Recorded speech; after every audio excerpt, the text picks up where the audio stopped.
Ceci est un livre audio autogénéré par Google. Introduction.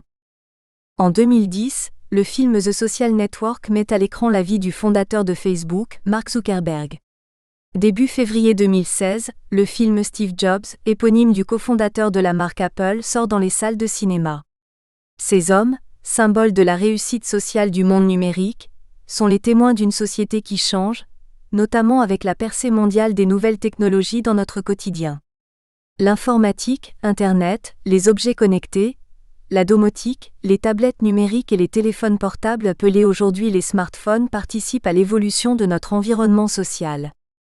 Objet de socialisation, le téléphone portable s'immisce dans les relations humaines et dans l'éducation, entendu ici au sens large. Ainsi, parents, enfants, adolescents, professionnels, mais aussi institutions des secteurs éducatifs et sociaux se sont équipés de smartphones, téléphones mobiles dits intelligents, et les utilisent dans le cadre de leur vie quotidienne, personnelle, scolaire ou professionnelle. Il est devenu inconcevable ou presque de ne pas en posséder. Observer ce que recouvre son utilisation au sein des groupes sociaux a permis de constater, outre son omniprésence, une influence prépondérante dans la modification des rapports humains et plus particulièrement éducatifs. Il est apparu évident, et tous les chercheurs en la matière s'accordent sur le sujet, d'octroyer au téléphone portable un réel impact sur le développement de l'autonomie des enfants et des adolescents. Partie intégrante des projets éducatifs parentaux ou sociaux, l'autonomie s'inscrit donc au cœur de ces pages. Tel un phare guidant les hommes de la mer, ce terme employé dans moult ouvrages éducatifs et dans les écrits de nombreux établissements, laisse croire que parents ou professionnels lui donnent le même sens. Pourtant, nous savons tous combien sa définition peut varier, d'une famille à l'autre, d'une organisation à l'autre, d'une culture à l'autre. Retenons pour l'heure que la notion d'autonomie qui n'a pas de réel contenu conceptuel s'est enrichie par l'apport de la cybernétique et de la théorie des systèmes en regard de la notion de complexité. Et c'est bien de cette dernière qu'il s'agit dans cet ouvrage. Nous pourrions résumer notre questionnement par les interrogations suivantes. Quel rôle joue donc cet objet technologique dans l'accompagnement d'adolescents ou de jeunes adultes vers l'autonomie? Ou plus largement encore, le téléphone portable est-il un outil éducatif? Le tour d'horizon de la littérature spécialisée nous a montré combien de nombreux ouvrages traitent de l'impact des nouvelles technologies sur la société, la famille, les individus. Mais peu se penchent sur ce cadre spécifique et néanmoins important qu'est le champ du handicap mental. Nous allons donc ici porter un regard particulier sur un cadre éducatif spécifique, celui du secteur médico-social. Il nous semblait en effet intéressant de comprendre comment les travailleurs sociaux utilisent le smartphone auprès des jeunes adultes déficients intellectuels légers. Car si ce public relève du champ du handicap, de par la classification officielle, cela l'empêche-t-il d'avoir un comportement identique aux autres jeunes de son âge, utilisateurs de téléphones mobiles? Comment les travailleurs sociaux s'appuient-ils sur cet outil pour développer le projet des jeunes dont ils s'occupent? En quoi le téléphone portable favorise-t-il le développement de l'autonomie? Autant de questions qui seront abordées tout au long de ces pages en confrontant l'approche théorique à des observations de terrain recueillies dans le cadre d'une enquête qui donnera la parole aux professionnels permettant en cela d'ouvrir des pistes de réflexion quant à l'utilisation qu'ont les travailleurs sociaux du téléphone portable comme outil éducatif.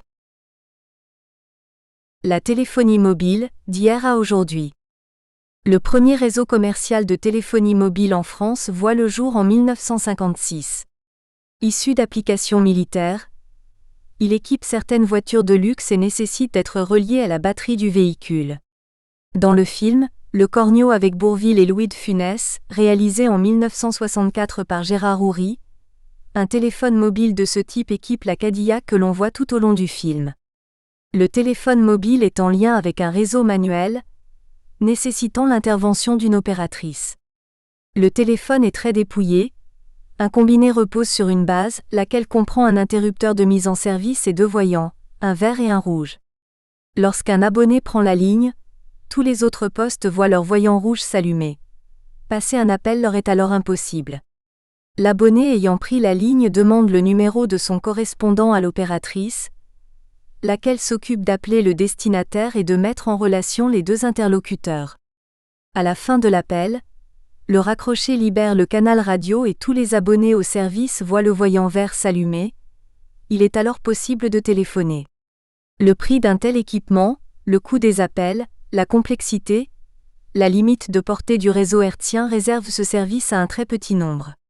Lorsque le service manuel est arrêté en 1973, il compte 500 abonnés dans toute la France. Un peu moins de 60 ans après, à l'ère du numérique, d'après l'ARCEP, Autorité de régulation des communications électroniques et des postes, en septembre 2013, le nombre d'abonnements à un réseau de téléphonie mobile atteint un peu plus de 75 millions en France, soit 115% de la population. La progression des téléphones mobiles en France. La progression des téléphones mobiles est intimement liée à l'assemblage progressif de différentes technologies existantes depuis les années 1940, mais ils ont été miniaturisés bien plus tard grâce à l'arrivée de nouveaux composants électroniques comme les circuits intégrés. À leur début, les téléphones portables utilisent les ondes hertziennes en analogique, tout comme les réseaux pour la radio ou encore la télévision. L'invention du téléphone mobile en 1973 est généralement attribuée au Dr Martin Cooper, alors directeur de la recherche et du développement chez Motorola, qui construit le premier téléphone portable avec une batterie intégrée. Ceci a été possible grâce à la conception de nouvelles batteries plus petites et aux composants électroniques moins gourmands en énergie. Ces téléphones de première génération, 1G, n'ont qu'une seule fonction, celle de passer des appels téléphoniques. Jusqu'aux années 80, la France va accuser un retard important dans les technologies de téléphonie mobile par rapport aux États-Unis. Le seul réseau d'antennes relais en place ne permet qu'un nombre limité d'utilisateurs et ce, uniquement dans les grandes agglomérations. Le réseau appelé correspondance publique fonctionnera jusqu'au déploiement complet par France Télécom du réseau d'antennes appelé Radiocom 2000. Celui-ci est lancé en 1986. Il s'agit d'un réseau utilisant une technologie numérique qui code, en succession de 0 et de 1, un signal électrique analogique. Cette technologie permet, entre autres, de diffuser sur un même canal hertzien un grand nombre simultané de communications. L'autre grande nouveauté est la notion de téléphone cellulaire. Les fréquences sont attribuées au sein d'une cellule, c'est-à-dire une zone géographique délimitée par la portée de l'émission radio. Lorsqu'un mobile sort de la zone de couverture radio, il peut s'inscrire sur la zone de couverture adjacente. Alors qu'avec le précédent réseau, la communication était perdue lorsque le mobile sortait de la cellule d'inscription précédente.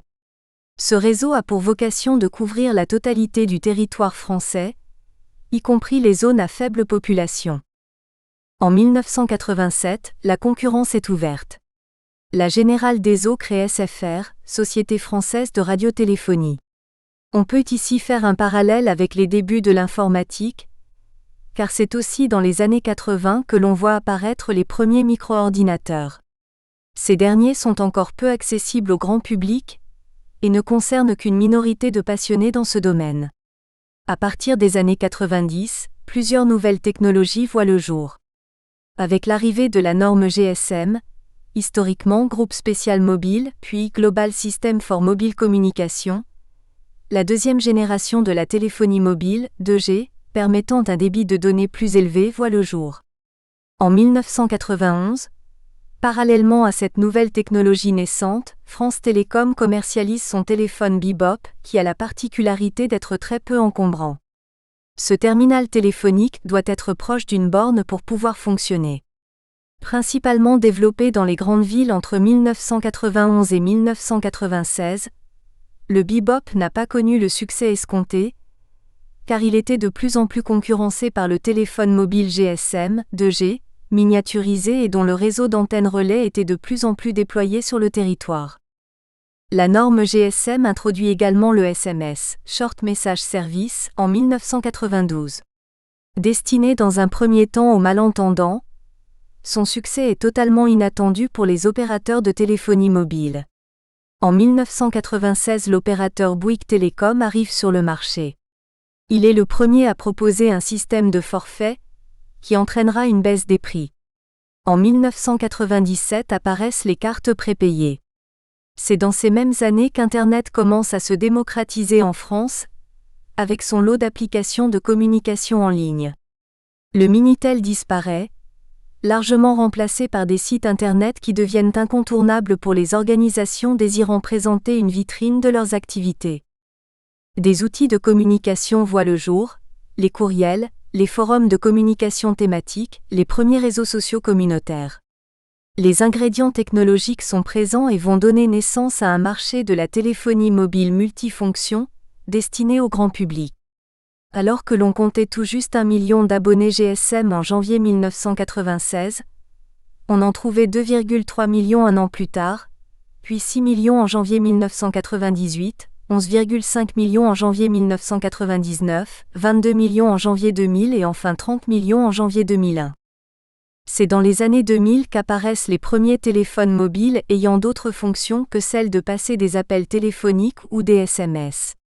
On peut désormais écouter de la musique au format MP3, écouter la radio et prendre des photographies numériques. En 2004, la téléphonie de troisième génération 3G fait son entrée en France. Bien plus rapide dans la transmission de données numériques, cette nouvelle génération de téléphones mobiles permet d'accéder à Internet. C'est aussi en 2004 que le réseau social The Facebook puis Facebook, créé par Mark Zuckerberg, fait son apparition. En 2007, date de sortie des smartphones, il y a un peu plus de 55 millions d'abonnements en France.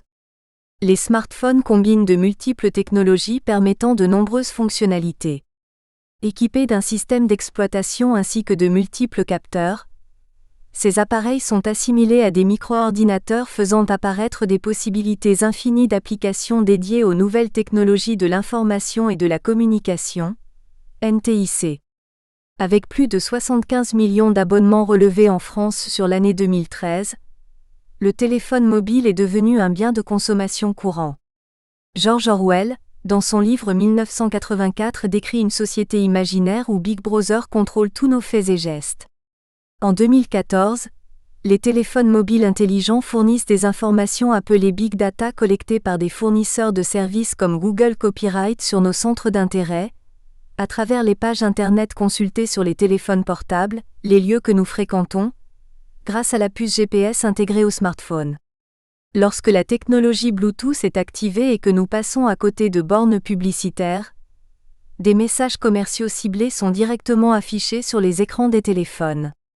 Tout ceci sans que les utilisateurs en aient une réelle conscience, ou que cela leur occasionne une véritable gêne. L'équipement quasi généralisé du territoire et la puissance du recouvrement des réseaux soulèvent une question de santé publique relative aux effets sanitaires des micro-ondes sur l'homme. De nombreuses études contradictoires existent dans la littérature et sur Internet concernant ce sujet, qui n'est pas encore tranché. Ce que l'on sait de leur utilisation. Comme nous venons de le voir, les téléphones mobiles n'ont pas que la fonction de passer des appels téléphoniques. En 2014, ils permettent une multitude d'actions. Mais quelles sont les fonctions les plus prisées par les utilisateurs ? Une enquête de TNS Sofres datant de 2010 commanditée par l'Association française des opérateurs mobiles, AFOM, établie par la méthode des quotas, sous forme d'un questionnaire administré à 1217 personnes, met en évidence que les fonctions de communication interindividuelle sont majoritaires. En effet, 98% des personnes interrogées utilisent leur téléphone mobile pour passer des appels, dont 73% au moins une fois par jour, et 82% l'utilisent pour envoyer des SMS. Parmi eux, 56% utilisent ce service au moins une fois par jour. La fonction SMS progresse bien plus vite que celle des appels téléphoniques.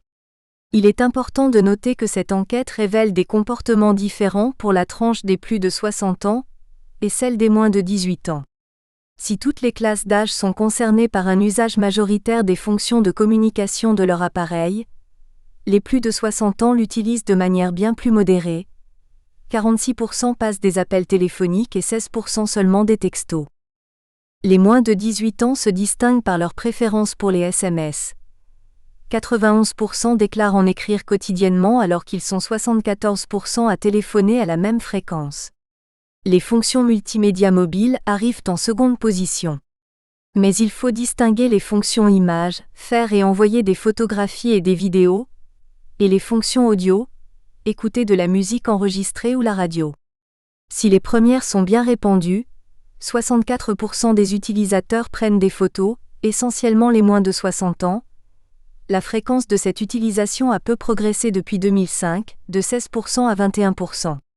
A contrario, l'évolution des fonctions audio est beaucoup plus rapide, surtout celles relatives à l'écoute de musique. Cette fonctionnalité des appareils mobiles était usitée par 8% des personnes interrogées en 2005, dont 4% fréquemment. Ils sont 38% en 2010, dont 21% de pratiques fréquentes. Toutefois, il est intéressant de noter que l'écoute de musique et la réalisation de vidéos sont majoritairement le fait des moins de 25 ans. Cette classe d'âge est également la principale concernée par la fonction jeu, 25% de pratiques globales en 2010. De plus, cette enquête met en évidence un fait marquant dans l'utilisation des mobiles, la forte progression des fonctions liées à Internet. Si elles ne supplantent pas les autres fonctions dans la pratique globale, leur évolution se démarque par leur dynamisme. En 2010, 29% des détenteurs de mobiles utilisent une fonction web ou communautaire. Là encore, les moins de 25... Nous espérons que vous avez apprécié cet aperçu. Pour continuer à écouter ce livre audio sur Google Play Livres, utilisez le lien dans la description de la vidéo.